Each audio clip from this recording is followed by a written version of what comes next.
All right, then we can go ahead and get started because I know we've got a bit to get through today. Thank you again for joining us this morning for this session co-hosted by the Clean Energy Solutions Center and the Electric Vehicles Initiative on, emerging economies and EV charging infrastructure and tools. If we can pass to the next slide. Just some housekeeping about Zoom before we get started. So this webinar is being recorded and will be shared with you after the session is over. You're automatically muted upon joining and throughout the session, so please use the chat feature, like I see you already are, to make comments or introduce yourself and let us know your thoughts. You can use the Q&A function down at the bottom of your toolbar to ask questions, so please do that. We will have a short Q&A portion at the end of the session, and so appreciate your questions for that portion. If you have any technical issues, please use the chat feature to message my colleague Sophie Schrader, and she can help work with you to get those resolved.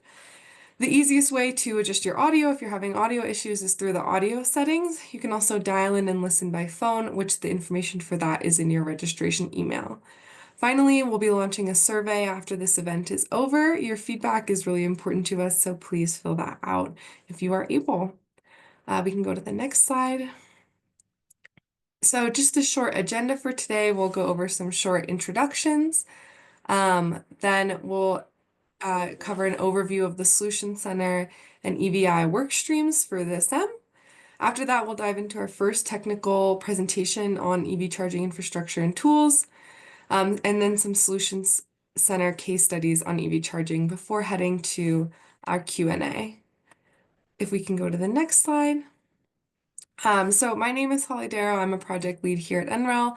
I'm just stepping in to do some moderation today. But our main speakers are, first we'll have Diana Galperin. She's an international transport lead at the U.S. Department of Energy. Then we'll hand off to Aaron Eng. He's the SEM desk officer at the U.S. Department of Energy. Then our first technical presentation will be from Brennan Borlaug, the transportation analyst at the National Renewable Energy Lab, or NREL. And then finally, the Solution Center case studies will be covered by Kevin Hsu, a transportation analyst also here at NREL. So those are our folks who are speaking today. And with that, I'd like to hand it off to Aaron Eng to introduce the Solution Center.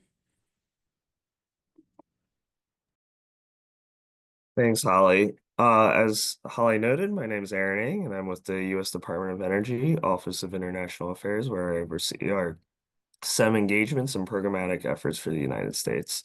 Today, I'm pleased to give an introduction for this Clean Energy Solutions Center, one of the co-hosts of this webinar. The Solutions Center is one of over 20 initiatives under the Clean Energy Ministerial, which includes 29 member countries working to rapidly increase the deployment of clean energy technologies globally. The Clean Energy Solutions Center is co-led by the governments of Australia and the United States and operated by the National Renewable Energy Laboratory.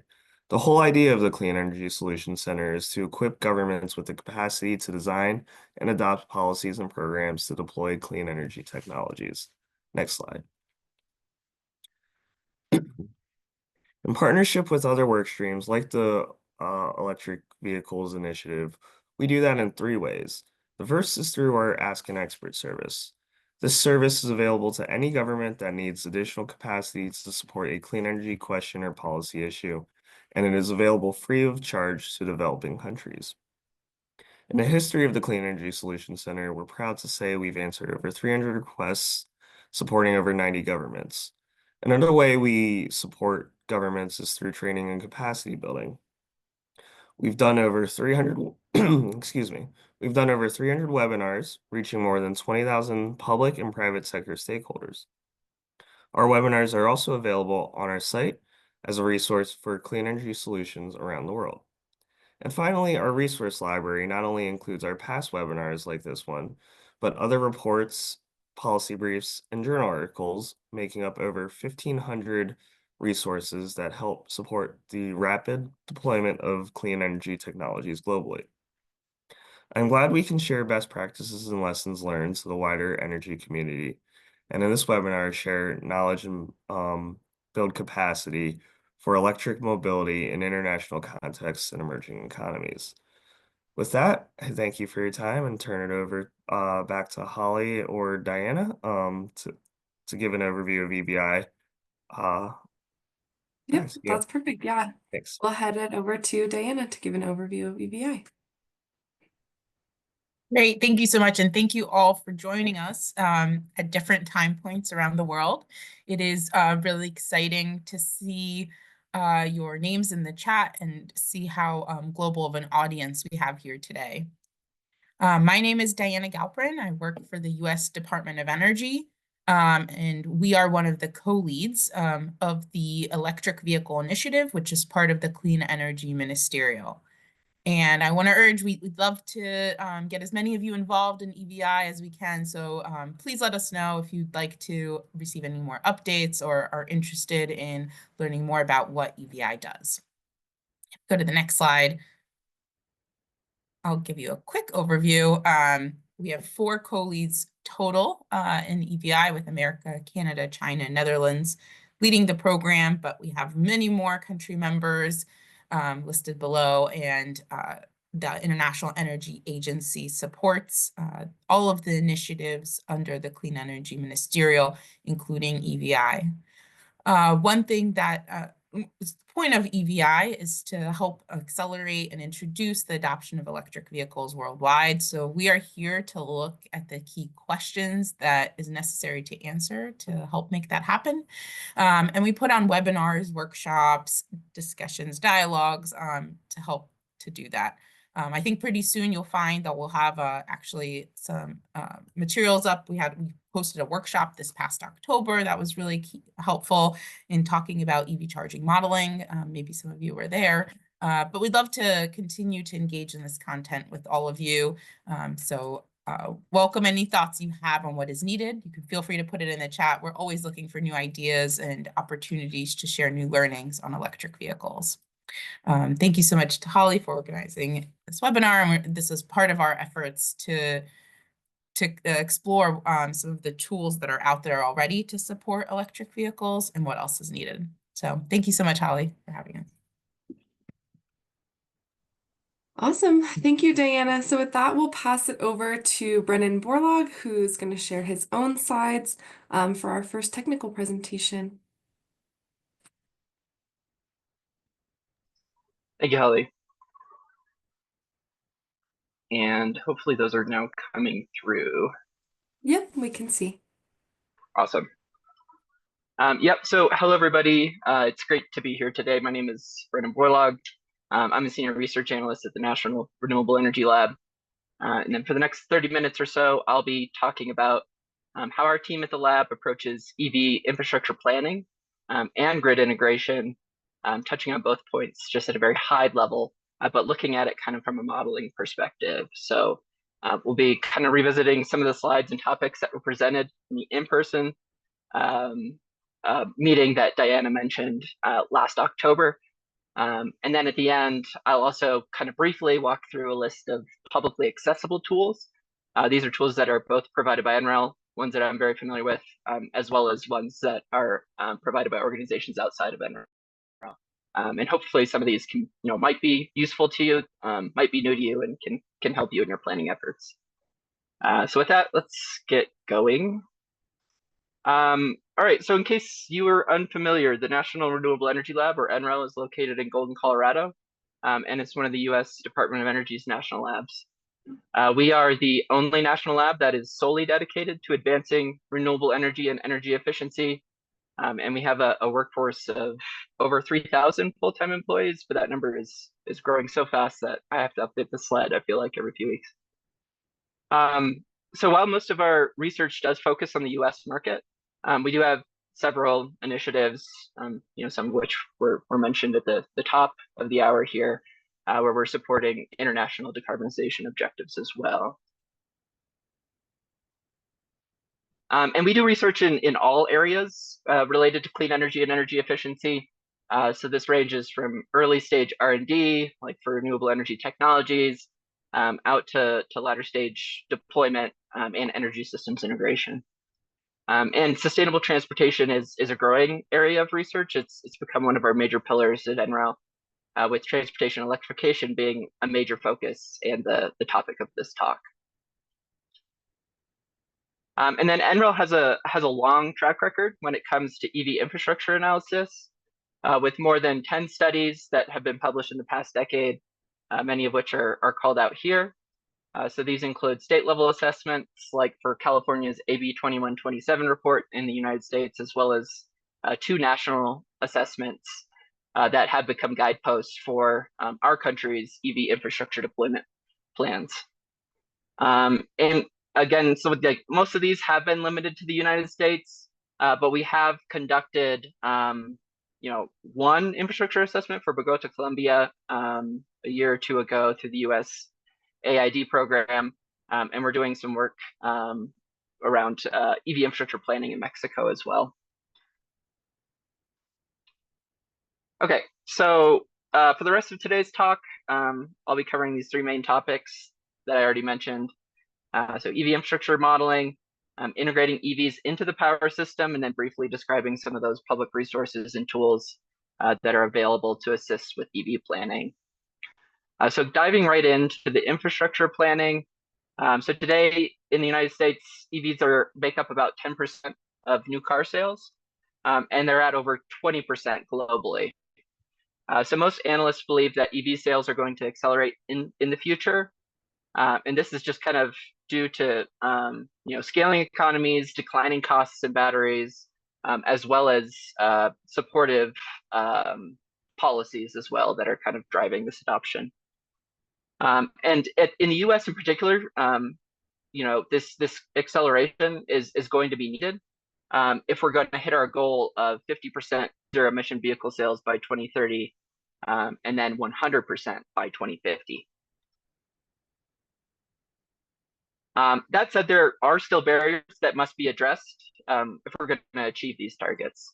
So a major concern for potential EV buyers in the United States and internationally is uncertainty about how and where they're going to charge their vehicles once they buy them. So a recent Consumer Reports survey revealed that over 60% of respondents who are not planning to buy or lease an EV for their next vehicle cited charging logistics as a major concern. This issue is often referred to as charge anxiety, and it really highlights the importance of accessible and convenient charging options. And then there was a study that was published in prominent academic research journal, Nature Energy, that explored the concept of EV discontinuance. This is basically where consumers who initially purchase an EV later revert back to a conventional vehicle for some reason or another. And that study surveyed these people and found that dissatisfaction with charging convenience, especially the lack of a level 2 home charger, was a key factor that was driving this reversion. So EVI-X is NREL's comprehensive modeling suite for EV charging infrastructure. It's comprised of a set of distinct but integrated modeling tools that are shown here. These tools, they kind of broadly fall into 3 major categories. So there are network planning tools that are shown in green. These quantify the charging infrastructure needs at local and regional scales. They estimate the number of charging ports, the different power levels, and can even start to look at what the grid impacts and equity implications of EVSE EV charging deployments might be.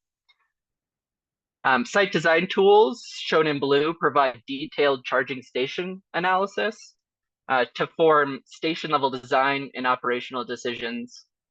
These include the benefits of behind-the-meter storage and other co-located distributed energy resources with an EV charger. And they can also be used for testing and modeling optimized site-level controls for vehicle-to-grid integration.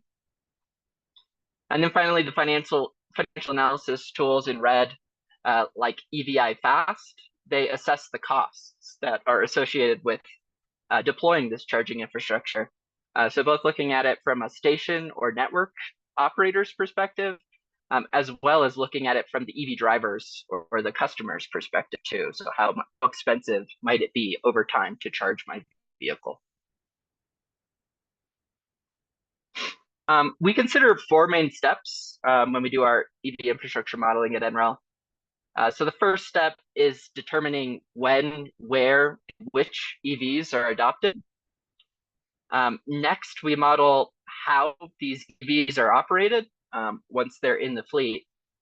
So this includes understanding how driving requirements might vary by region or household, as well as understanding, not just where EVs are driven, but where and when they're parked during the day, which is really critical for understanding where the charging opportunities might be. Another thing we do is we do a lot of long-term forecasting.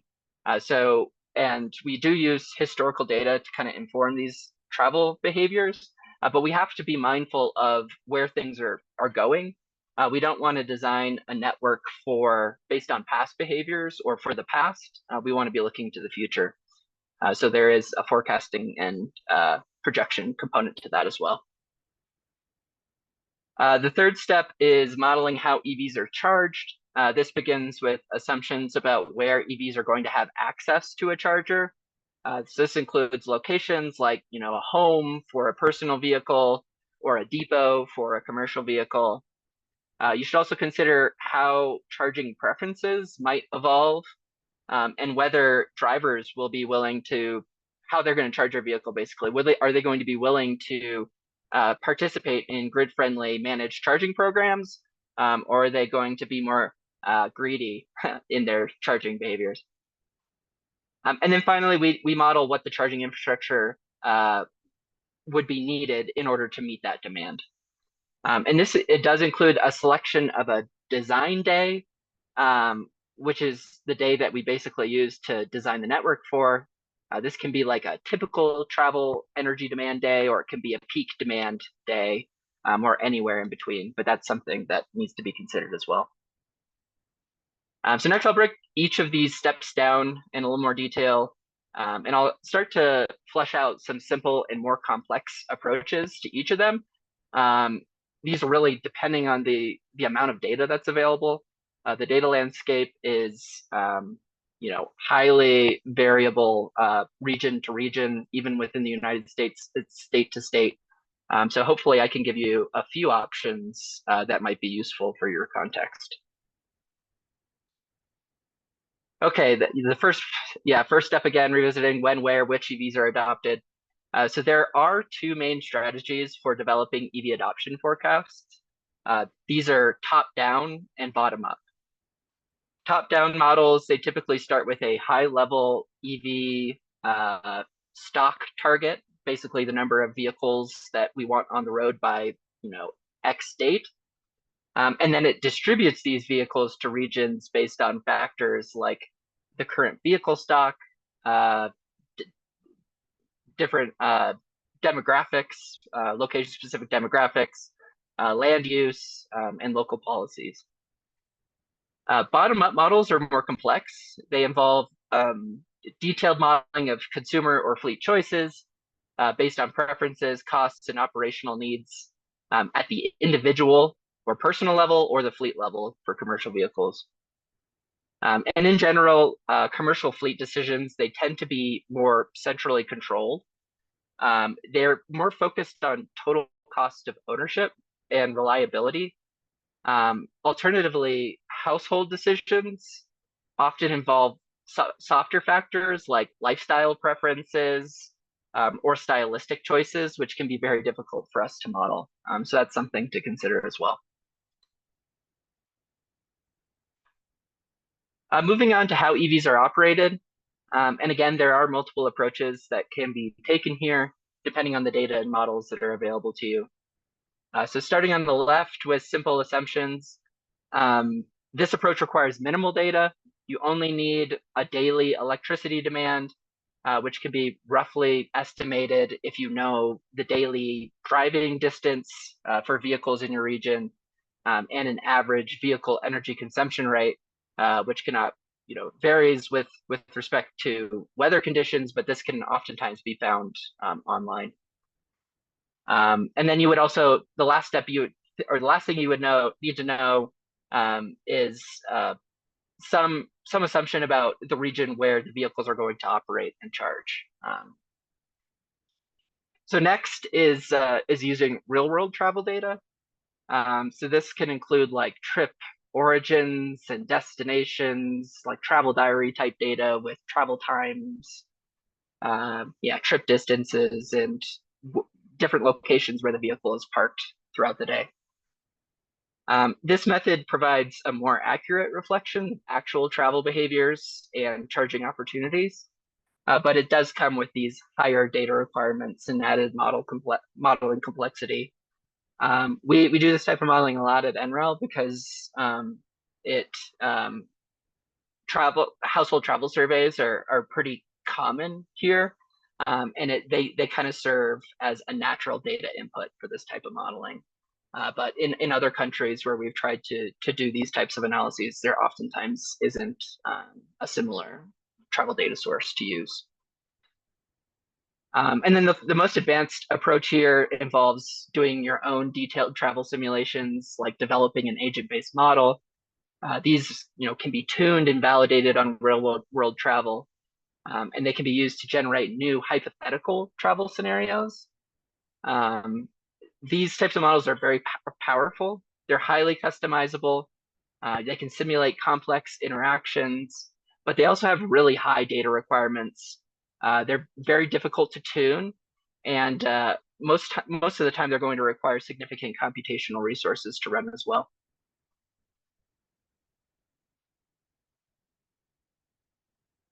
When modeling how EVs are charged, the simplest approach is to estimate the share of electricity demand by charging type. For personal vehicles, you could assume, a percentage of charging that happens at home, the amount of charging that happens while at work, as well as, a percentage that happens in public, including at DC fast charging stations. Then you would distribute that overall, the total load value, to these different location types according to those distributions that you've set. Next, you would apply the load shares to a normalized load shape that is different depending on each charging type. So yeah, basically taking the total number, spreading it out across a number of different load shapes that vary by location type, and that's how you result in a set of load curves by location type. So this method is pretty easy to implement with minimal data, and it's often sufficient for initial estimates.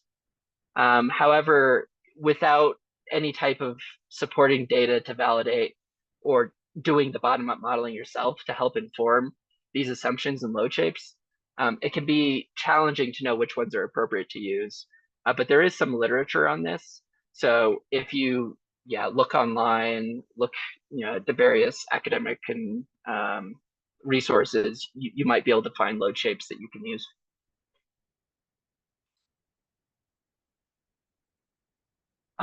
A more advanced approach is to do bottom-up charging behavior modeling.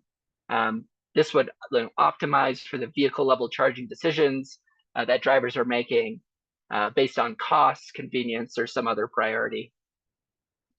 This is a method that is used by NREL's EVI-Pro model, which is able to consider the impacts of alternative EV infrastructure access scenarios, as well as different utility rate structures, including time varying electricity prices. So these types of models can be very precise and flexible. They're also capable of simulating complex interactions. However, they do require significant tuning and validation and can be challenging to scale.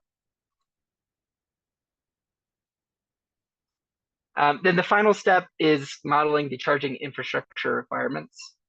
And this often involves ensuring that the network that you're designing or modeling is able to provide both sufficient coverage and capacity in order to maximize the EV driver's experience. So for coverage, stations are often assigned using a distance-based assumption, such as siting a charging station every 50 miles on rural highways, or ensuring that there are a certain number of stations per square mile within more urban areas in order to provide enough coverage for drivers there. For capacity, one simple approach is to assume that there should be a certain number of EV charging ports for a number of EVs within a region. So it's a port to EV ratio. A more advanced approach would be to base this the infrastructure requirements on the relative to the daily electricity demand or the number of charging events or demand for charging within a region, which would account for station utilization as well. And then the most advanced approach would be to size the network, not just based on kind of a typical day and throughout the course of the day, but in looking kind of at peak electricity demand, ensuring that the network is able to handle the highest levels of stress on the system, not just kind of like the business as usual case. Okay, so now I'm going to transition to a separate, but obviously related topic, EV grid integration. And then a little bit of background again on this one. So for the past century, the US transportation and electricity sectors, they've been essentially independent of one another. So this slide here, this is a Sankey diagram of the US energy system. And these are very useful graphics. They provide a visual representation of energy flows going from primary energy sources, which are shown on the far left, through to the various energy end uses, which are shown in the pink boxes, including residential and commercial buildings, industrial applications, and transportation. The last two boxes on the right do tell a very important story about system efficiency. So what they're revealing is how much of the primary energy actually gets converted into useful work versus how much is wasted. And in the current system in the United States, which is heavily reliant on fossil fuels, as it is in many countries around the world, around 2/3 of the primary energy gets wasted. So this is basically, it's a very inefficient system currently. The other thing to note here is just how little electricity, which is shown in orange, gets used by transportation. So transportation is highly dependent on petroleum, which is shown in dark green. In fact, it's the largest use case for petroleum-based fuels in the United States, and this has been the case for many years, and will be the case for many years to come.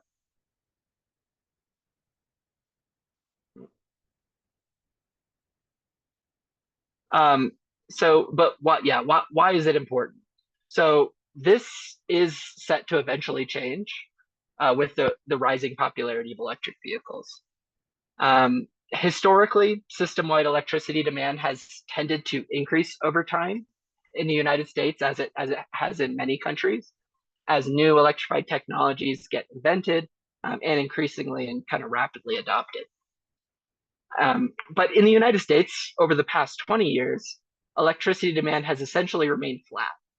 And this has put significant pressure on the utility industry's growth-dependent business model. Now, with increased electrification and electric vehicles in particular, demand growth is expected to once again resume or even accelerate into the future. And that's what our modeling shows. Our modeling actually shows that EVs are projected to be the largest driver of new load growth in the coming decades.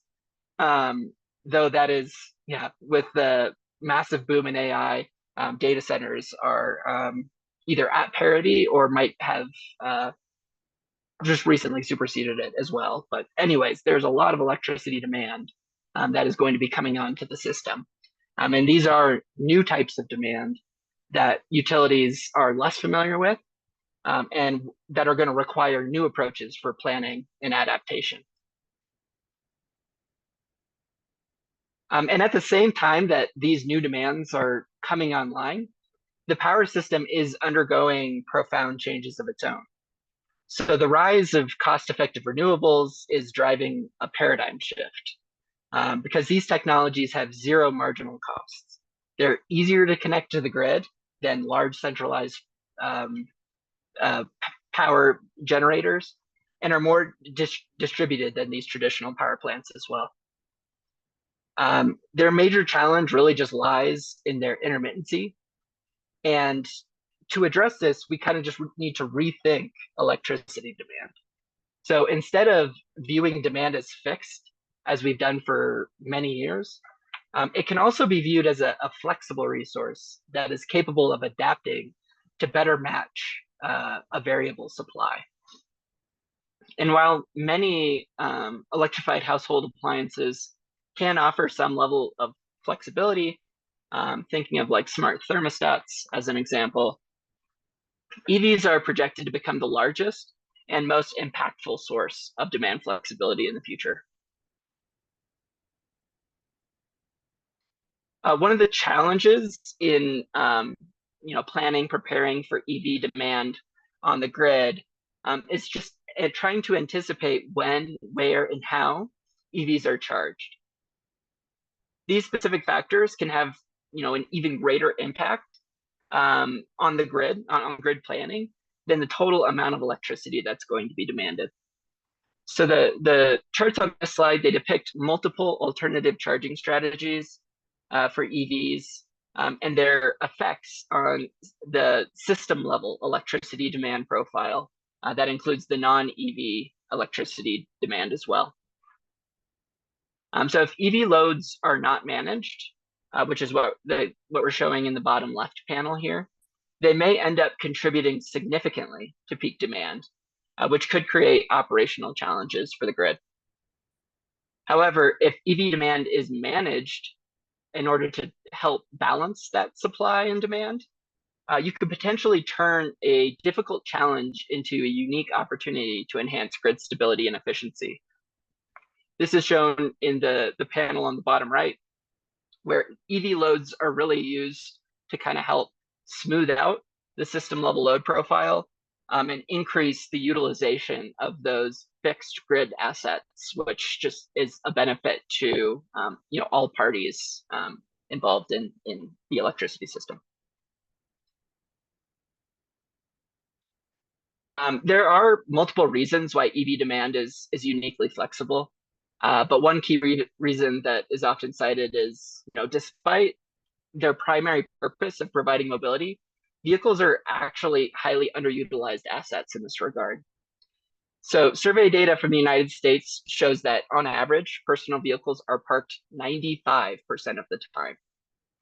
And while this is going to vary depending on the time of day and week, at any time, it's safe to assume in the United States that most of the vehicle fleet is going to be parked and primarily sitting at their homes. And it's not just the case for personal vehicles either. So in a recent NREL analysis of real world data from commercial heavy duty semi trucks in the United States showed that while these vehicles are driven obviously more than a personal vehicle is, they do still spend the majority of each day parked. Even long haul trucks, which drive the longest distances on highways, are parked an average of 56 to 63% of the time. So, a pretty significant opportunity to charge while the vehicle is not in use. Another reason that EV demands are so flexible is that EV batteries have been steadily increasing in size over time. So as shown in the chart on the left of this slide, EV range has increased significantly over the years, with many models now offering 300 miles or more. This far exceeds what's needed for a typical day's travel, with the average American driving less than 40 miles per day. And then on the right here, this is from a recent Department of Energy report. It shows that EVs are expected to contribute a significant share of the total storage capacity that is going to get added to the grid in the coming years, assuming it can be managed as a storage-like resource. And then this slide just highlights the many ways that EVs can provide benefits to the power system. I won't go into detail on all of these, but I did want to just briefly mention that EVs could also provide some level of resiliency to extreme events like blackouts. They could do this by participating in demand response measures, where they essentially get a signal and shed their load to avoid these blackouts in the first place. Or they could even be used to power critical site loads through vehicle to load or vehicle to building bidirectional charging technologies in the event of a blackout. And then, yeah, the last point to drive home here, if EVs are charged in a way that increases the utilization of the fixed grid infrastructure assets, so I could do this by shaving the peak or filling the valley in that demand profile that I was showing to produce kind of a more consistent flat load profile, they're going to essentially lower the price of electricity for everybody. So this would benefit not just EV owners, but anyone who pays an electricity bill, and that's pretty exciting. All right, so before wrapping up, I just wanted to highlight a few of the growing number of publicly accessible resources that can support EV planning. So NREL hosts a few of these tools. So we have EVI-Pro Lite, which is an interactive web tool for estimating regional charging needs and associated electricity demands across the United States. EVI Locate is a new interactive mapping tool that can be used for detailed EV charging site selection and design. And then EVI Fast is a financial analysis tool that I mentioned earlier. It's used for modeling the business case for EV charging stations. And we do have some examples of applying this tool in international markets as well. Outside of NREL, I've listed a few more noteworthy tools here that might be useful. So the AFDC station locator provides the locations of publicly accessible charging stations in the United States and Canada, with a planned expansion to Mexico currently underway.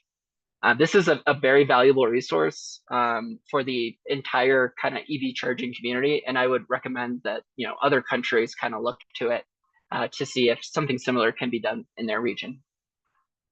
The U.S. Joint Office of Energy and Transportation has published many valuable resources for helping communities plan and build the charging infrastructure that's needed to support EVs in their region. Likewise, the Zero Emission Vehicle Transition Council has a charging infrastructure guide that provides similar types of resources.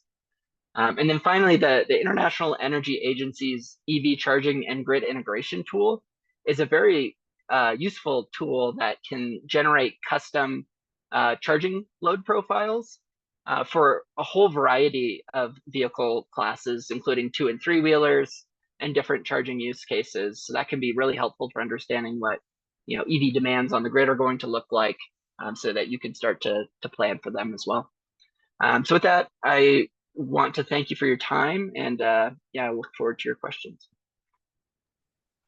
Thanks, Brennan. Really appreciate it. And now we'll pass it back over if Sophie can sorry, it's early here, can share the slides, and we'll dive into Kevin's short case studies before heading into the Q&A section. Awesome. Thank you, Holly. Thank you, Brennan. Thank you, Sophie. Good morning, everyone. My name is Kevin Xue, and I'm a policy researcher / transportation analyst at the lab, and I'm working on international projects related to the transport sector. And I'm excited today to share insights from past projects under the Clean Energy Solutions Center with Chile and Bhutan, focusing on advancing sustainable transportation through electric mobility solutions tailored to local needs and challenges. I will begin with Valdivia's electric bus infrastructure project. Next slide, please. So our objective for this project was to develop strategic guidelines for Valdivia's public charging centers.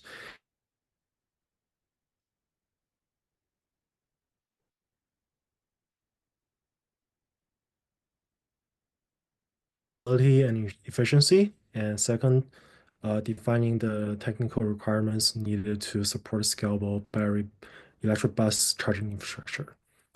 Next.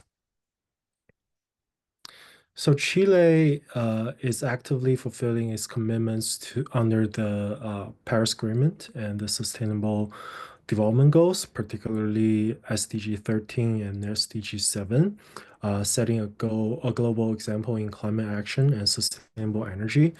So in the quest for sustainability, the transport sector emerges as critical, accounting for a quarter of greenhouse gas emissions. As Valdivia aims to host the first public access charging center for e-buses, it is at the forefront of transitioning to sustainable transportation, marking a major step in Chile's decarbonization efforts. So, in partnership with the Clean Energy Solutions Center, we have developed a roadmap for Valdivia, including international standards suggestion and technical requirement suggestion. Through innovation and collaboration, we have paved a way for sustainable and clean transportation solutions. Next, please.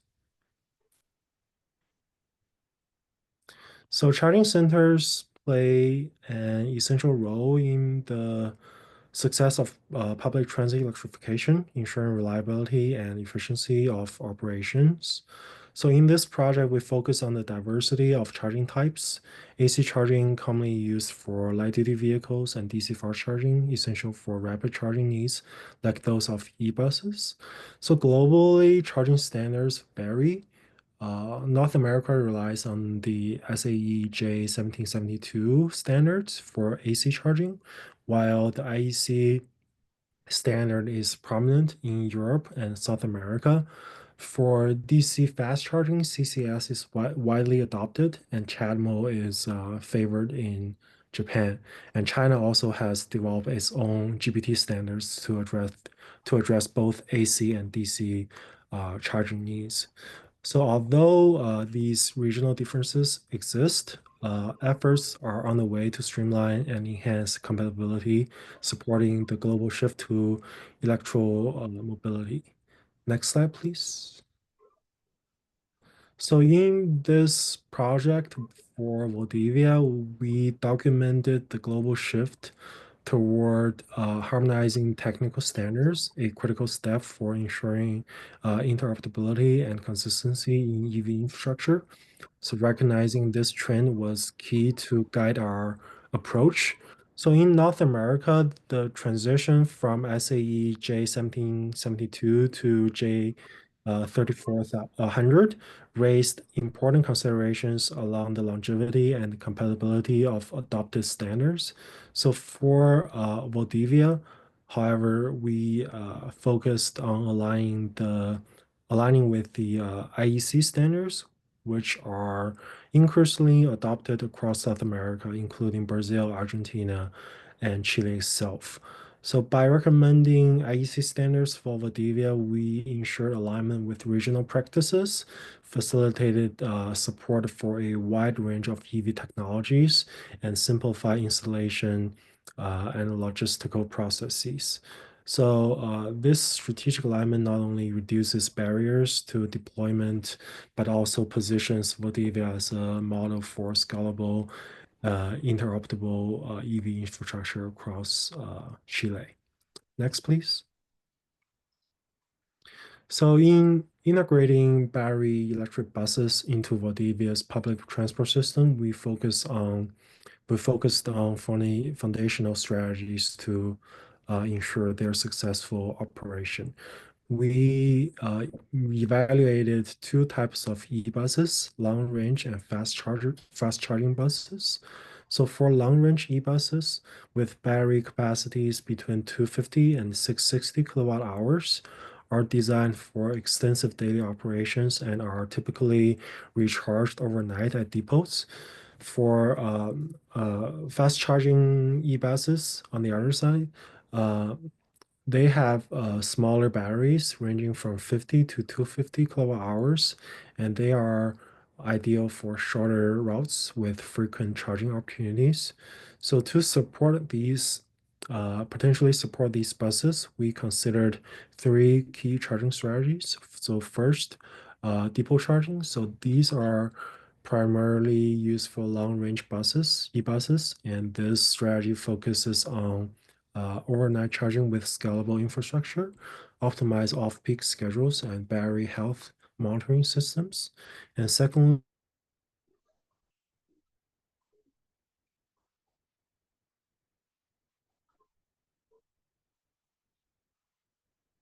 recharging during scheduled stops, minimizing downtime and extending route coverage. And lastly, for in-motion charging, so this is a hybrid system using overhead catenary lines combined with onboard batteries, allowing continuous operation without reliance solely on fixed charging points. So by understanding these operational requirements and selecting the appropriate charging infrastructure, we provided Valdivia with a roadmap for deploying an efficient, sustainable, and scalable e-bus fleet. Next, please. So our objective for this project was to support the development of a charging center that meets the diverse needs of Boldivia's e-buses, ensuring seamless operation and compatibility by adhering to the IEC standards. So as part of this effort, we evaluated the 4 charging modes defined by IEC.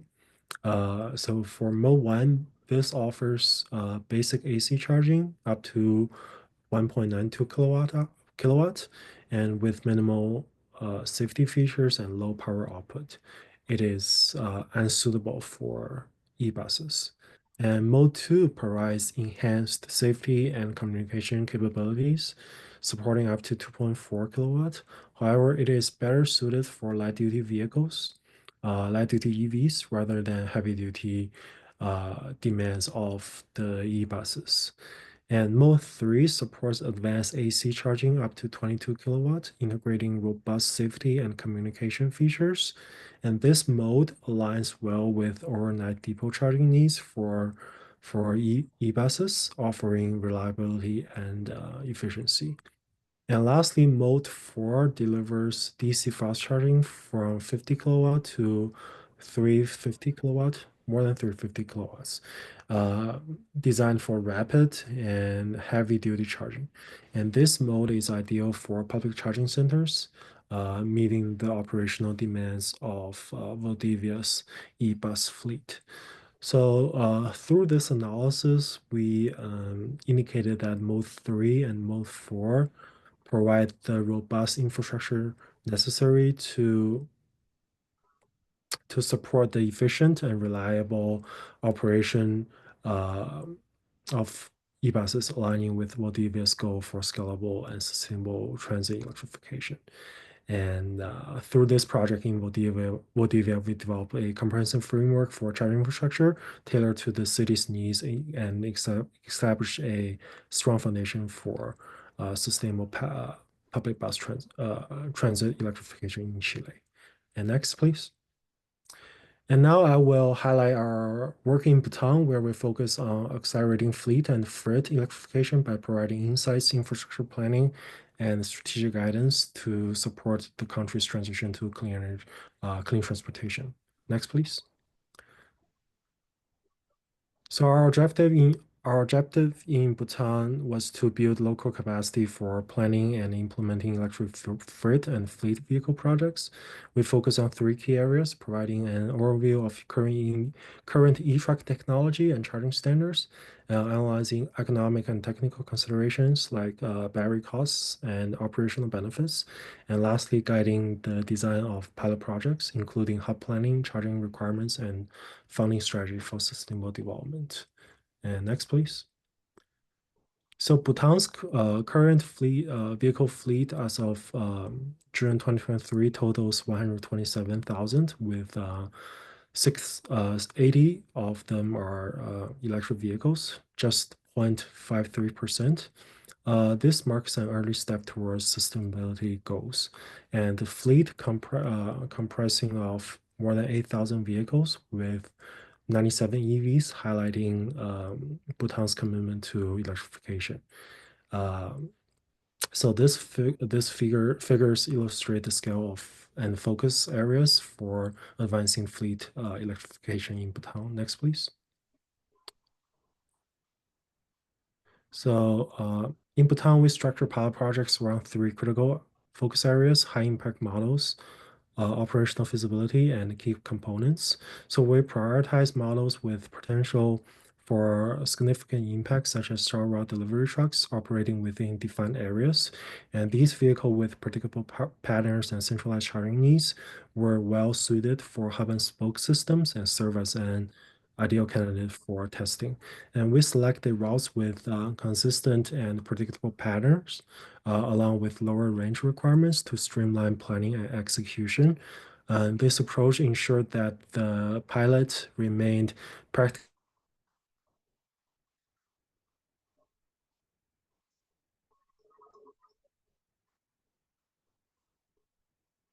that align with the goal of the pilot project, and charging infrastructure was tailored to the demands of the project, incorporating depot chargers and predictable routes and fast charger for quick turnarounds. And lastly, vehicle was equipped with telematics systems to collect usage and performance data, providing insights to optimize operations and guide future scaling efforts. And next, please. So in Bhutan, we explored the hub and spoke model as a framework for improving efficiency in fleet electrification, focusing on how this approach could optimize operations and infrastructure. We identify centralized depot charging hubs as key elements of the hub.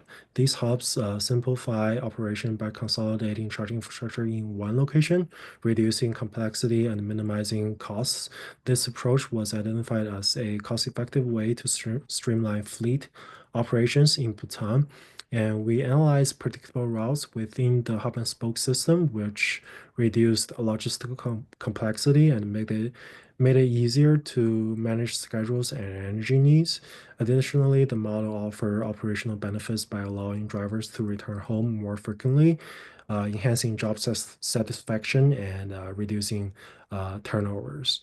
Recommending using this vehicle tracking data, we identify how battery sizes could be assessed to align with actual operational needs, avoiding overinvestment in capacity. We also recommended the strategic placement of charging stations along high traffic routes, ensuring reliability and flexibility for vehicle traveling longer distance.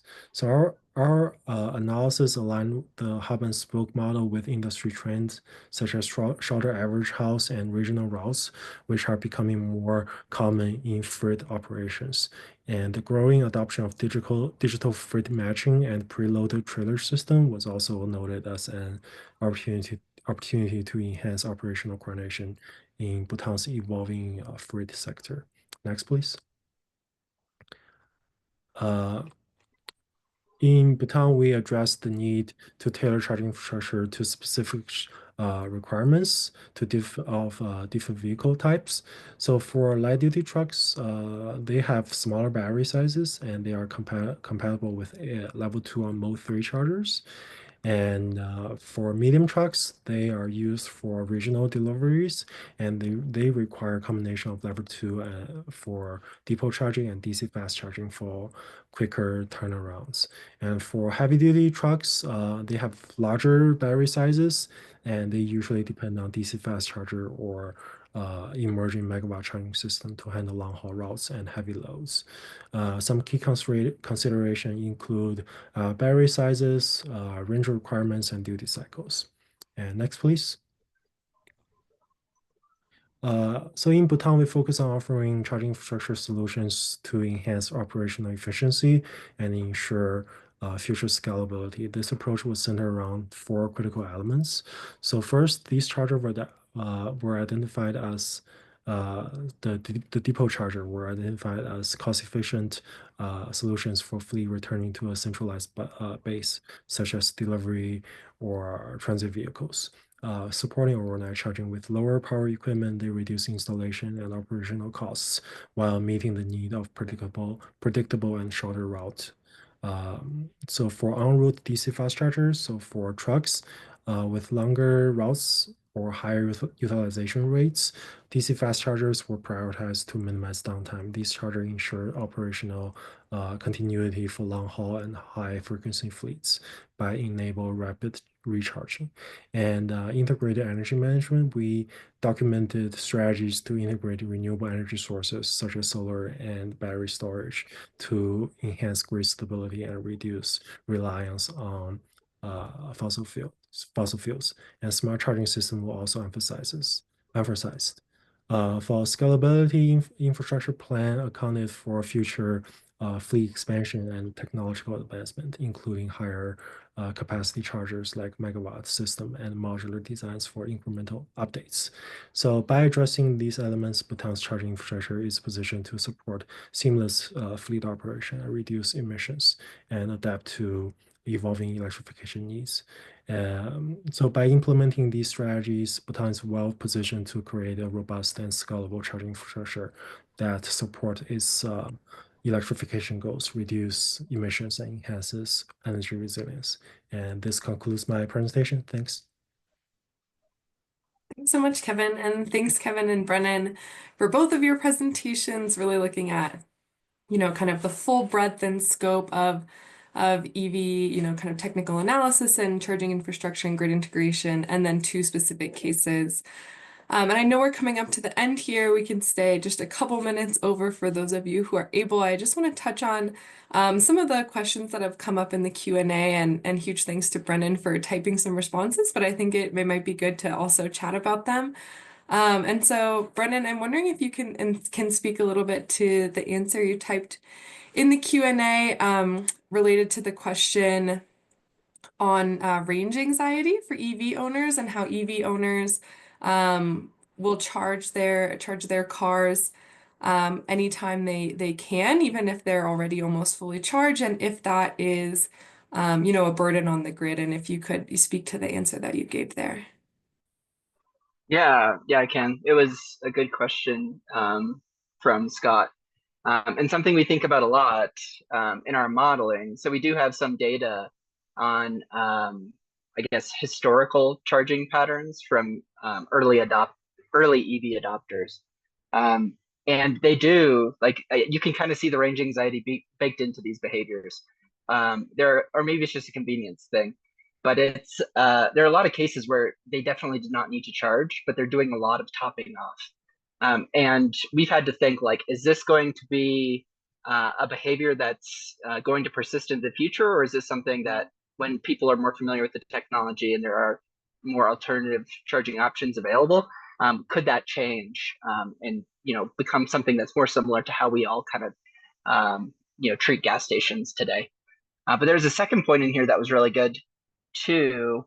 It was about how this topping off, especially at public charging stations, means that they'll park there, they'll charge, but then they'll be at their location for much longer than their vehicle needs to charge, and it's basically it's hogging the chargers. And do we need to design for that? Which is a really good question. I tried to provide a little bit of context in the chat. I said it really comes down to whoever owns and operates the charging station. What is their business model?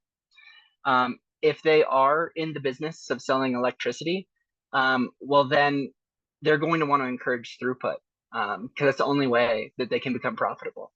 And some station operators have started to do this. They've introduced idle fees. So basically, once you get to a certain state of charge, maybe 5 minutes in some cases I've seen, after you hit that point, they're going to start charging you for every minute that you're sitting on the charger.